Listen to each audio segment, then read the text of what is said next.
Okay, may panibago na naman tayong update tungkol dito kay Ka Eric Solis, no? Nag-trending na naman itong si Ka Eric Solis, no? Kung sino ba talaga yung source niya, sa Senado. Kung sino yung kanyang source na sinabi na 1.8 billion ang travel expenses ni Martin Romualdez. Yan ang gustong malaman ng Kongreso ngayon. Si Ka Eric may nireveal itong isang kongresista ngayon lang. Okay? Alamin natin kung sino itong kongresista na ito at meron bang binanggit na pangalan itong si Ka Eric sa kanyang source tungkol dito sa 1.8 billion na travel expenses ni Martin Romualdez. Ito ba'y mapapatunayan ni Ka Eric kung totoo ito o fake news ito? Okay? Yan ang ating pag-usapan, pero bago ang lahat, help me na i-like at i-share itong video natin guys sa Facebook at sa YouTube para kakalat ito sa taong bayan. Okay? Sabay-sabay tayong mag-like and share sa Facebook at YouTube. Donmar TV 123 go. Thank you. And also guys, i-subscribe, i-follow itong Donmar TV sa Facebook rin at sa YouTube para lagi kayong updated sa galawang politiko. Okay? Sabay-sabay tayong mag-follow and subscribe sa Donmar TV, Facebook at YouTube. Ready? 1, 2, 3, go! Thank you. So, panoorin natin itong balita ng UNTV tungkol dito kung may nabanggit na ba si Ka Eric o kung hindi man niya binanggit, meron na ba siyang sinabi sa mga kongresista. May sinabihan raw siya. Kung sino itong kongresista na ito, malalaman natin ito ngayon. Okay? At ating i-analyze itong mga galawan na to. Okay? Let's play the video. Play. Rosalie, binanggit ba ni Representative Tambunting ang pangalan nitong sinasabing source ni Jeffrey Celis? So, Representative Tambunting ang pangalan ng kongresista na sinabihan ni Ka Eric. Okay? Ella, walang binanggit sa media na pangalan si House Committee on Legislative Franchises Parañaque Representative Gustavo Tambunting kung sino ba itong source ng SMNI host na si Jeffrey Ka Eric Celis sa aligasyon nito kaugnay ng foreign travel expenses ni Speaker Martin Romualdez. Subalit ipinahayag nitong lalaki ang source ni Celis, kawani ng Senado, subalit hindi staff ng senador. Ayon pa sa mambabatas, kinakailangan pang i-validate ang impormasyong ito. Ginawa ni Celis ang revelasyon kay Representative Tambunting nang dalawin niya ito at si Lorraine Badoy na co-anchor nito sa kanilang House detention kaninang umaga. Mabuti naman ang kondisyon ng dalawa sa kabila ng binabanggit na hunger strike na mga ito bilang protesta sa desisyon sa kanila ng House Committee on Legislative Franchises. Samantala, binanggit din ni Congressman Tambunting apela si Celis sa House Committee kaugnay ng contempt order nito dahil sa physical condition ng kanyang ina. Okay. Balik sa iyo, Ella. So, ayan Re-react tayo dito. So, ito pala yung nangyari. Itong si Representative Tambunting ng Parañaque City, may nireveal si Ka Eric sa kanya. Okay? Na ang sabi,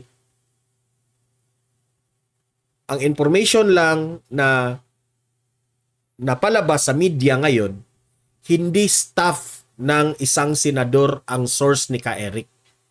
So meron talagang source. Papatunayan siguro nito ni Ka Eric na meron siyang source na totoo ito.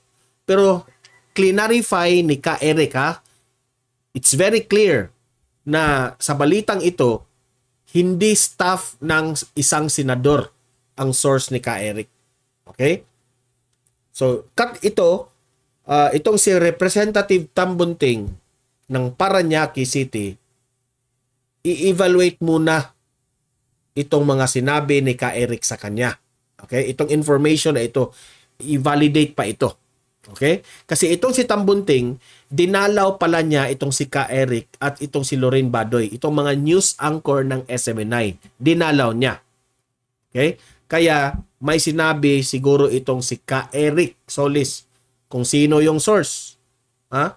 Pero yung information muna ngayon, hindi staff ng isang senador o senadora. Okay?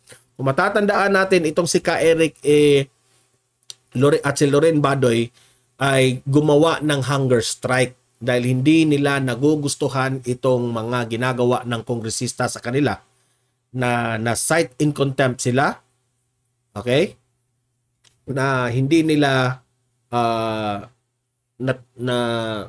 kasi itong si Ka Eric hindi nagsabi kung sino yung kanyang source. Yan ang dahilan. Ang kay Lorin Badoy naman, nagsinungaling raw si Lorin Badoy kaya na-cite in contempt itong dalawa.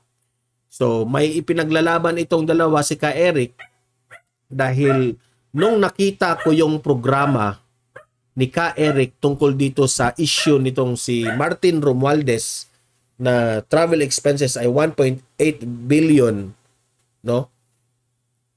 Nakita ko talaga yung show. Inanalyze ko. Klarong-klaro sa show ni Ka Eric na sinabi lang ni Ka Eric na totoo ba ito?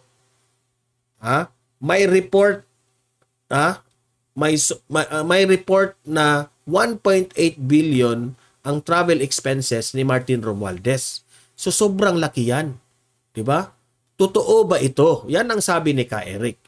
Tayo namang taong bayan, hindi muna tayo maniniwala dito sa sinabi ni Ka Eric.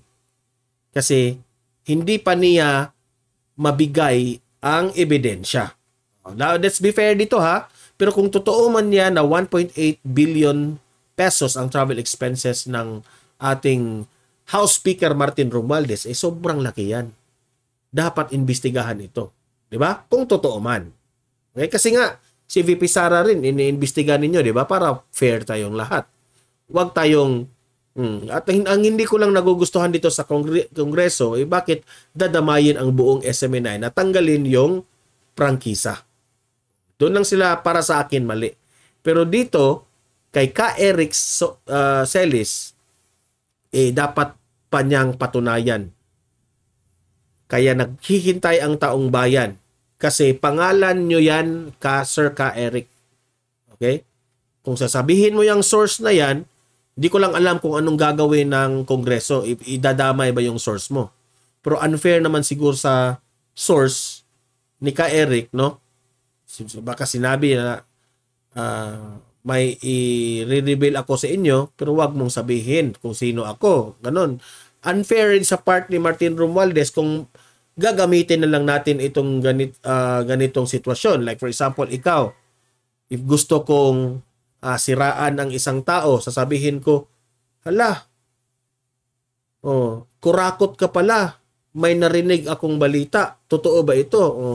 Kung ganyan, at meron kang ginamit na media, meron kang ginamit sa social media, edi malaking katanungan ito at hahantong pa nga ito na masira yung tao na pinag-question mo, di ba? So, let's be fair dito, no? At sabi pa dito sa balita, itong si Ka Eric, mag-aapila raw sa Senado. Okay? Yan ang sabi ng Representative Tambunting. Mag-aapila si Ka Eric. Okay? Dahil sa kondisyon ng kanyang ina. Okay? This is a personal reason naman. So, di ko lang alam anong magiging resulta nito. Kung talagang sasabihin na ba ito ni Ka Eric ang pangalan? O poprotektahan lang ba? O pwedeng sasabihin ni Ka Eric, no? Pero hindi ito i-broadcast sa network or any social medias. Di ko lang alam kung anong proseso nito. Pero ito namang Kongreso, bakit gusto nilang malaman ang source? Ano ang gagawin nyo sa source person ni Ka Eric? Paparusahan rin nyo ba? Ha? Bakit nag-reveal ka na ganun? O bakit paninira ba ito? Di ba? Kasi kung paninira, bakit taga-Senado? So, medyo malapit ito. Credible. Malapit sa na credible kasi nasa Senado. No? So, yun na naman ang ating questionin. Bakit mo nalaman na ganun kalaki ang travel expenses ni Martin Romualdez? 1.8 billion. And deserve sa taong bayan na malaman. Okay? Deserve. Si VP Sara nga, nung kanyang confidential fund, lagi niyong kine-question, di ba? Si VP Sara, pumunta pa nga sa Kongreso, pumunta pa nga sa Senado para lang mag-explain sa kanyang sarili. Oh, why not?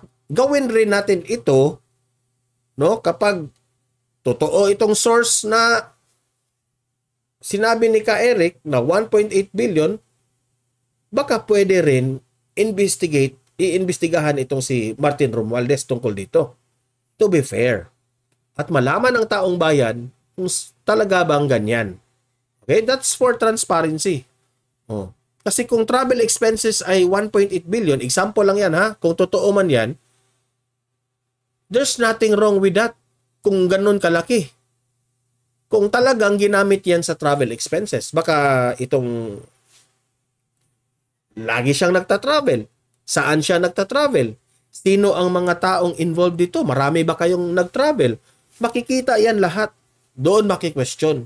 Hindi naman ibig sabihin nangungurakot ka. Pero, ginamit nyo ang pera ng taong bayan. Okay? So, maraming pwedeng i-question dito. Kung totoo man ang sinabi ni Ka Eric Solis na meron siyang source dito. Saan nakalap yung informasyon na yan. Okay? So, yun ang update dito kay Ka Eric. Sana makalabas ka ng kulungan dyan. Sana sabihin mo na tama bang isabi yung source? Hindi ko lang alam ha. Naghihintay lang ang taong bayan dito. At itong kongreso naman, may I advise you na anong tawag doon sa Tagalog? Mapagkalaman kayo na namumulitika kayo kapag idamay nyo ang prangkisa ng SMNI. Huwag nang idamay. Para sa akin, huwag nang idamay eh. Ano kayo? Kung talagang totoo kayo sa pagsugpo ng fake news, sa pagsugpo ng kamalian ni Ka Eric, focus lang kayo kay Ka Eric. Huwag na sa prangkisa ng SMNI kasi yung credibility nyo ay madadown lang yung credibility nyo. Mas lalo kayong babaditikusin ng taong bayan. Okay? Si VP Sara nga, no? He is the top most trusted government agency na secretary ni PBBM. Ayan, sampal yan sa inyong lahat. Nagtatrabaho si VP Sara pero kayo, investigate kayo ng investigate dito na wala namang makukuha ang taong bayan dito. Itong mga prangkisa ng investigate yung prangkisa ng SMNI, walang makukuha ang taong bayan dyan. Pera lang ang taong bayan ang ginasta nyo dito sa pag-investigate dito. At the end of the day, kung matanggalan ng prangkisa ang SMNI, wala. Di naman yayaman ang Pilipino dyan. Di ba? So, guys, mag-comment, mag-react tungkol sa issue na ito. Pag-usapan natin ito sa comment section, ha? At like, share this video para kakalat ito sa taong bayan. Subscribe, follow Donmar TV para always kayong updated sa mga balita na kagaya nito. Mabuhay ang Pilipinas. See you in my next video.